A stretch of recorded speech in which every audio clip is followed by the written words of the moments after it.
Durant la deuxième soirée du meilleur pâtissier, ce mercredi 20 septembre 2023, Fanny a révélé un petit détail sur son passé qui ne manquera pas d'étonner les fans de concours de beauté. Une étonnante révélation. Après une semaine d'absence, en raison de la diffusion du concert caritatif afin de venir en aide aux populations touchées par le séisme au Maroc, survenu le week-end de 10 septembre, le meilleur pâtissier était de retour sur M6, ce mercredi 20 septembre.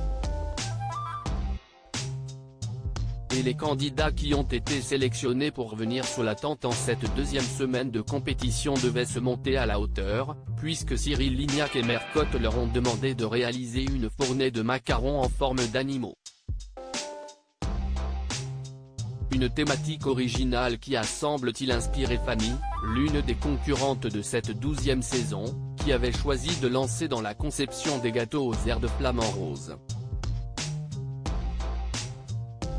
Le meilleur pâtissier, Fanny, ancienne candidate de concours de beauté lors d'une petite visite dans les cuisines, la présentatrice Marie Portal-Onno, qui apparaît toujours dans l'émission malgré son départ de M6 depuis la rentrée, s'est justement arrêtée près du plan de travail de Fanny pour en savoir plus sur ses macarons, flamants roses. Très fière, la professeure des écoles a expliqué que ces animaux étaient notamment un clin d'œil à sa région, dans le sud de la France.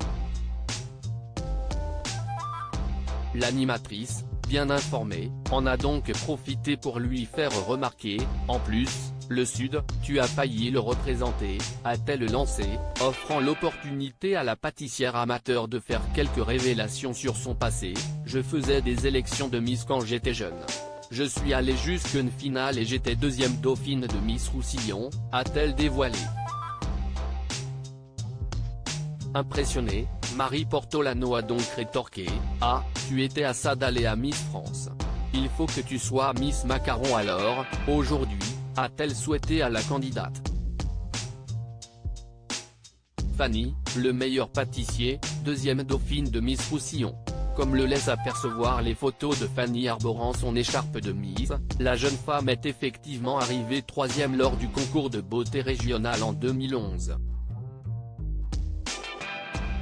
Elle était ainsi la deuxième dauphine de Julie Viallo, qui a représenté le Roussillon lors de l'élection de Miss France 2012. Cette dernière avait été sélectionnée parmi les 12 dernières candidates mais était arrivée 10e du classement. Delphine Vestizer, qui avait été couronnée Miss France cette année-là.